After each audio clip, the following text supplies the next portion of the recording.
English প্রনাউন্সিয়েশনের একটি গুরুত্বপূর্ণ বিষয় হচ্ছে অ্যাসিমিলেশন। অ্যাসিমিলেশন না বোঝার কারণে অনেকেই নেটিভ ইংলিশদের কথাবার্তা বুঝতে পারে না। অ্যাসিমিলেশন হচ্ছে সোজা বাংলায় আত্মীকরণ বা সাঙ্গীকরণ।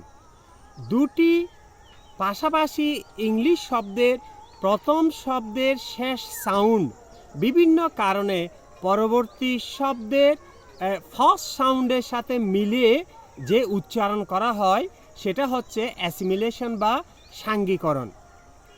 বাংলায় যেমন আমরা বলি খেলার ছলে, এটাকে কেউ খেলার ছলে বলে না, খেলার ছলে।